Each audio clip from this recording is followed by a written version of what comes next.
मुझे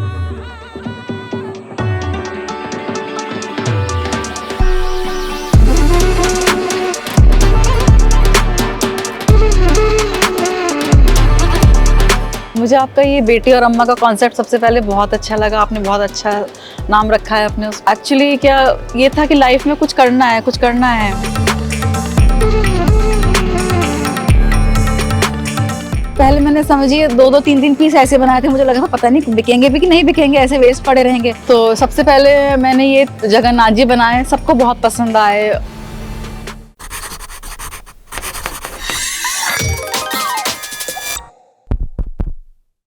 कई बार आप लाइफ में कुछ ऐसी महिलाओं से मिलते हैं जो ना सिर्फ आपको इंस्पायर करती है बल्कि आपको अंदर तक झकझोर देती हैं कि आप अपनी लाइफ में क्या कर रहे हैं।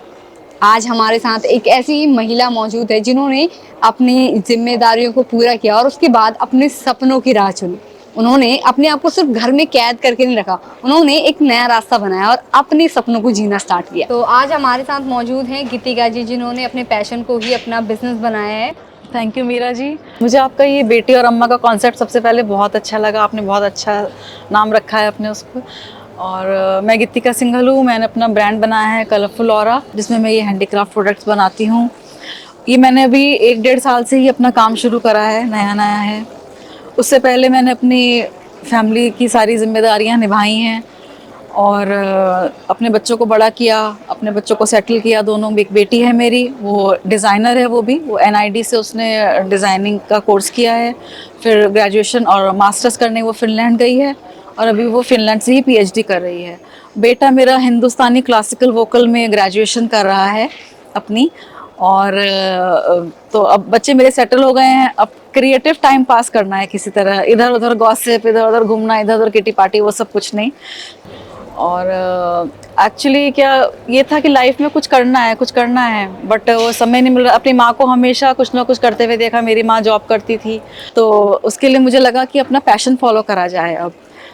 तो ये बचपन से ही मेरा शौक था पेंटिंग करने का, स्कूल टाइम से ही। स्कूल टाइम में भी जब भी आर्ट का पीरियड हुआ करता था मुझे बहुत अच्छा लगता था। हमेशा मेरी आर्ट टीचर मेरी काम की तारीफ़ किया करती थी और वहाँ पे स्कूल में आर्ट एग्जीबिशन करना, रंगोली बनाना, उसमें प्राइज़ मिला करता था हमेशा। तो मुझे मतलब शौक था और अच्छा लगता था जब प्राइज़ मिलता था, मोटिवेशन मिलता था कुछ करने का। बस फिर ग्रेजुएशन के बाद शादी हो गई। हस्बैंड मेरे मर्चेंट नेवी में कैप्टन हैं, तो उनके साथ शुरू में तो उनके साथ शिप पे चले जाना, तो कुछ सोचना नहीं काम के बारे में कि हाँ ये तब तो बड़ा अच्छा लगता था घूमना वूमना ये सब।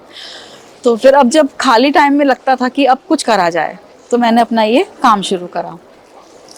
तो ऐसे हम लोग अपने पुराने घर गए एक दिन। वहाँ मेरी अम्मा, जो मेरी सास हैं, जिनको हम अम्मा कहते हैं, आपके उससे मुझे उनकी याद आ गई। तो वहाँ गए हम अपनी अम्मा के घर, तो मुझे वहाँ पुराने थाल मिले, ये कांसे के पुराने थाल, जो पुराने ज़माने के थाल हुआ करते थे। मैं उनको लेके आई, मैंने कहा इनका कुछ बनाया जाए। वहाँ कूड़े में पड़े थे ऐसे ही, तो कुछ बनाया जाए। तो मैं लाई, उनको मैंने साफ़ किया अच्छे से। तो सबसे पहले मैंने ये जगन्नाथ जी बनाए, सबको बहुत पसंद आए। और ये पैशन मेरा शुरू से ही है, मतलब स्कूल टाइम से मुझे ड्राइंग पेंटिंग में बहुत अच्छा लगता था। मेरी जो टीचर थी ड्राइंग की, वो मेरी ड्राइंग की बहुत तारीफ़ करा करती थी।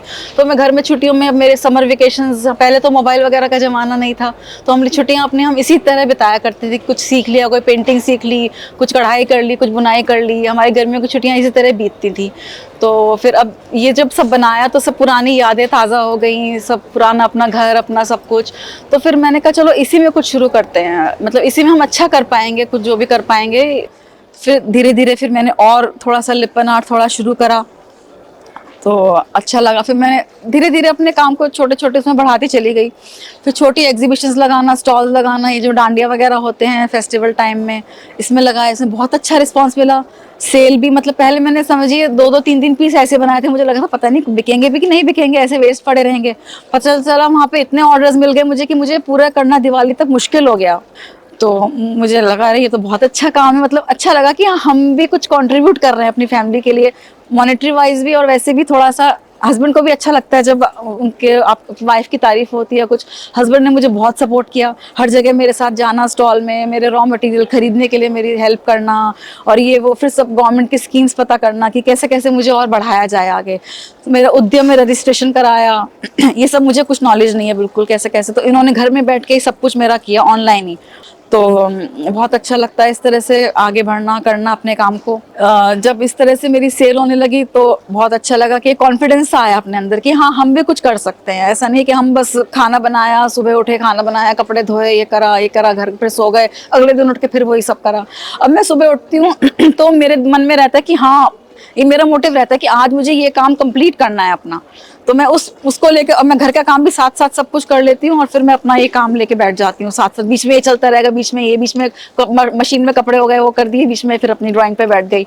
तो इस तरह से अपना घर का काम भी सब रहता है और अपना पैशन भी फॉलो करती हूँ। फिर उसके बाद हम लोग पिछले बार 2024 में हम लोग यूपी इंटरनेशनल, जब भी जहाँ कुछ लगता है हम लोग जाते हैं घूमने। तो यूपी इंटरनेशनल ट्रेड फेयर में हम 24 में एज अ बायर ऐसे घूमने आए। तो मेरे हस्बैंड ने मुझे चैलेंज दिया कि तुम कर सकती हो, तुम अब इसमें अगले साल एज अ सेलर आओ, अपना स्टॉल लगाओ। अब तुम दूसरे का स्टॉल देख रही हो, अपना स्टॉल लगाओ। मैंने उनका चैलेंज एक्सेप्ट किया। 1 साल तक मैं लगी रही। मैंने बहुत स्टॉक बनाया, सबके 100 पीसेज, ये वो अकेले बनाया सब कुछ, एक एक चीज़ दिमाग लगाया, बड़ी पेंटिंग, हर तरह की वैरायटी बनाई जो जो चल रही है आजकल, ये जो भी लोगों को पसंद आया ये वो मैंने। तब ये मेरे हस्बैंड इस बीच 4 महीने शिप पे गए और मैंने उनके पीछे अपना सारा स्टॉक रेडी करके रख लिया। तो आके इनको बड़ा सरप्राइजिंग लगा कि कैसे तुमने बना लिया ये सब अकेले। फिर हम लोग फिर आए अगस्त में, इन्होंने मेरा फटाफट यूपीआईटीएस वाले, हमें डीआईसी ऑफिस में गए ये मुझे लेके, वहाँ हमने यूपीआईटीएस के लिए रजिस्ट्रेशन किया। वहाँ गवर्नमेंट की तरफ से मुझे बहुत कम पैसों में स्टॉल दिया गया। अगर ज़्यादा पैसों में होता तो मैं ना ले पाती। अभी इतना कॉन्फिडेंस नहीं आया था कि हाँ बिजनेस है, करो, इस तरह से तो नहीं, देखना है भाई, थोड़ा खर्चा भी देखना है। तो फिर वहाँ पे हम लोगों ने लगाया, 5 दिन का था। वहाँ पे मोदी जी और योगी जी इनॉग्रेशन करने आए थे, हमारे स्टॉल के आगे से ही गए। बहुत अच्छा लगा, बहुत अच्छे से डेकोरेट किया सब उन्होंने, उनसे नमस्ते हुई। और वहाँ पे मुझे इतनी सेल हुई मेरी, मैं आपको बता नहीं सकती, क्योंकि दिवाली पिछले साल नज़दीक थी अक्टूबर में ही। तो दिवाली की मेरा बहुत बहुत सामान गया, दिवाली की बहुत ऑर्डर्स भी आए जो कि मैं पूरा करते करते थक गई बिल्कुल। और बहुत, और फिर वहाँ पे जब मुझे एक रिकग्निशन मिला कि मुझे वहाँ बेस्ट स्टॉल का अवार्ड दिया गया यूपीआईटी इंटरनेशनल, और मेरा फर्स्ट अटेम्प्ट था वो, तो मुझे बहुत ही अच्छा लगा। इतना कॉन्फिडेंस आया मेरे अंदर कि नहीं, अब तो तुम जरूर कुछ कर सकती हो लाइफ में, ऐसा नहीं है कि नहीं कर सकती। कोई एज, कोई लिमिट नहीं है, एज बार नहीं है इसका कि तुम अब 50 ईयर्स की हो गई हो तो तुम कुछ नहीं कर सकती या कुछ नहीं। अब तुम जब भी कुछ करना चाहो ठान लो एक बार कि हाँ हमें करना है, हमें पीछे नहीं हटना। एक चीजें आएंगी, रोकेंगी तुम्हें लगेगा अरे मेरे बेटे को बुखार हो रहा है, नहीं मैं किस काम में लगी हूँ, अपनी फैमिली देखूं, मेरी बेटी को वहाँ, नहीं कुछ नहीं, सब आएंगी अपने आप चली जाएंगी। अपने ऊपर कॉन्फिडेंस रखो, अपना बढ़ते चले जाओ आगे, तो आप बढ़ते चले जाओ। अगर भगवान पे विश्वास रखो बस, जब तक आपका भगवान पे विश्वास है, वो आपको हाथ पकड़ के हर जगह से लेके चला जाएगा और आप सब करते चले जाओगे। और हस्बैंड का सपोर्ट होना बहुत जरूरी है एक लेडी के लिए। अगर हस्बैंड सपोर्ट नहीं करेंगे तो आप कुछ नहीं कर पाओगे। इतना सपोर्ट मेरे हस्बैंड करते हैं हर काम में, चाहे कुछ भी करना हो मुझे और सारा कुछ देखना। मेरी बेटी इतना सपोर्ट करती है मुझे, माँ बेटी आपका वो है ना, माँ बेटी, मेरी बेटी इतना सपोर्ट करती है। मैं कंप्यूटर वगैरह में बहुत ज़्यादा मुझे इंटरेस्ट नहीं है, एक्चुअली टेक सेवी नहीं हूँ मैं, ये सब तो कर सकती हूँ बट कंप्यूटर मुझे नहीं है, शुरू से शौक नहीं है कंप्यूटर करने का। मुझे लगता है कंप्यूटर सवाल बहुत पूछता है कुछ भी करने बैठो तो मुझे अच्छा नहीं लगता। तो मेरी बेटी ने सारी आई थी, फिनलैंड रहती है, इस बार आई थी जब अक्टूबर में, सब चीज़ों की फोटो खींच के लेके गई। फिर अभी इसके लिए यहाँ कैटलॉग की जरूरत थी, उसने वहीं से मुझे कैटलॉग बना के भेजा जो मुझे बनाना नहीं आता। मेरी वेबसाइट वगैरह सब मेरे हस्बैंड ने बनाई है, सब कुछ ये दोनों ही सब लोग करते हैं, मैं सिर्फ बनाती हूँ और बाकी सारा हर चीज़ ये लोग, सेलिंग का, इसका उसका, सब चीज़ की सपोर्ट यही लोग करते हैं, मेरी फैमिली।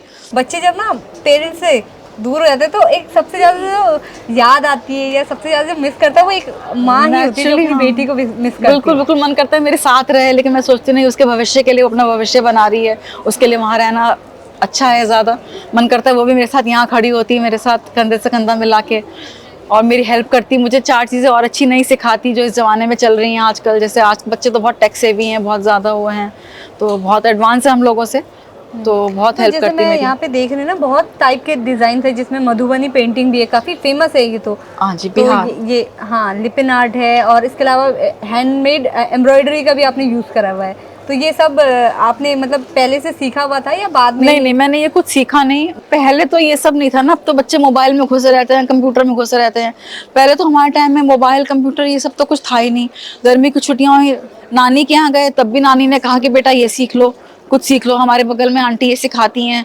या अपने घर में भी रहे जब भी हैं तो छुट्टियां दोपहरी भर कुछ ना कुछ इसी तरह का काम किया, पेंटिंग बना ली, कढ़ाई कर ली, इस तरह का, मतलब अपनी दादी से जो है खाना बनाना सीख लिया। ये दादी की मैंने पुराना, आप सोचो कि दादी लोग पुराने अपने नाड़े भी खुद बुना करती थी अड्डे पे, मैंने उनसे वो सब भी सीखा हुआ है। अड्डे पहले होते थे कील लगे हुए ऐसे करते, वो उनके नाड़े, मतलब उनका वो पुराने जमाने का, आप वो देखोगे ना वो जाली मतलब पुराने पुराने काम भी सब मैंने बहुत सीखे अपनी अम्मा से, अपनी दादी से। तो मुझे ये सब काम का बहुत शौक बचपन से ही है, हर चीज का।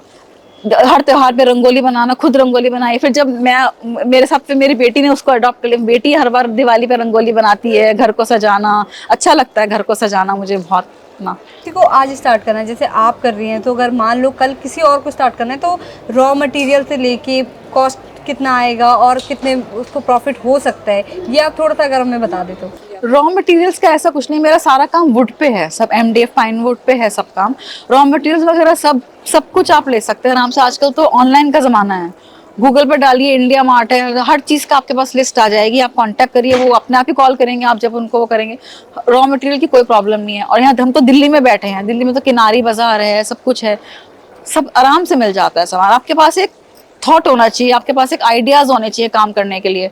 तो ये थी हमारे साथ गीतिका जी, जिन्होंने अपनी जर्नी हमें बताई और बताया कि कैसे शादी के बाद भी आप बहुत कुछ कर सकते हैं। ज़रूरी नहीं कि आपकी शादी हो गई, आपके बच्चे हो गए तो आपके सपने वहीं रुक जाते हैं। कई बार ऐसा होता है कि आपको इन सब के बाद ही एक नया रास्ता मिलता है जो आप चुनते हैं, उसके बाद आप उसी में सक्सेसफुल भी हो जाते हैं। तो Geetika ji, thank you so much अपनी जर्नी हमारे साथ शेयर करने के लिए। Thank you Meera ji, thank you so much. बहुत अच्छा लगा आपसे मिलकर, थैंक यू।